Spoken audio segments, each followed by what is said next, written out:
Yan guys, tuturo ko sa inyo kung paano ko ginawa yan. Punta tayo sa CapCut, new project. Tapos gagawa tayo ng video. Sana ay magalakad tayo, tapos bigla tayong matatakot.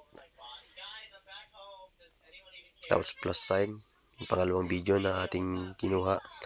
Yung gagawa naman tayo ng video na malapit sa camera, yung ating mga mata ay malaki.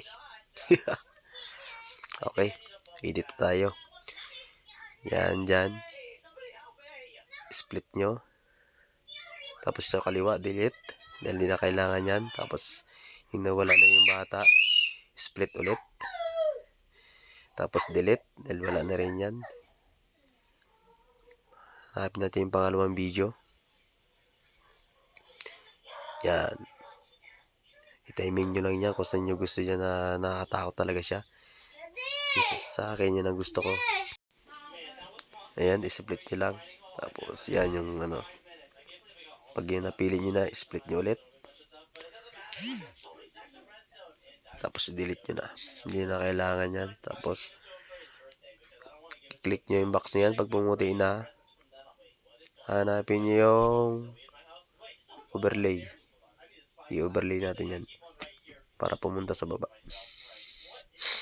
Tapos i-drag nyo pa kaliwa. Yan, yun na siya, ang itsura nya. I-adjust nyo lang dyan, i-timing nyo lang dyan kung saan siya biglang nagtakbo yung mga nagtakbo ako at yung bata. Timing nyo lang. Tapos pag i-click nyo na yung box nyo na, hanapin nyo yung mask, piliin nyo yung horizontal. Yan dilaw na yan, na-adjust dyan, piliin nyo galaw-galawin yan. Pwede rin siyang adjust yan, may rotate. Yung rotate naman, pwede nyo yung left and right yan. Yan, balance para magpantay. Yung feather, yun yung distansya, yung pagitan ng ano.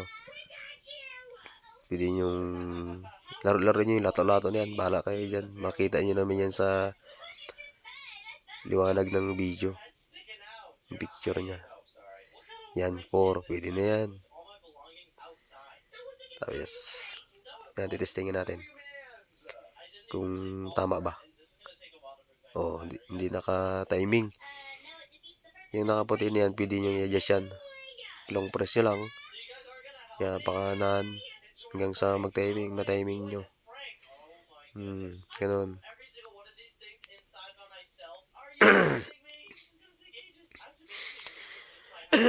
Yan na. Na-timing na siya. Testingan natin.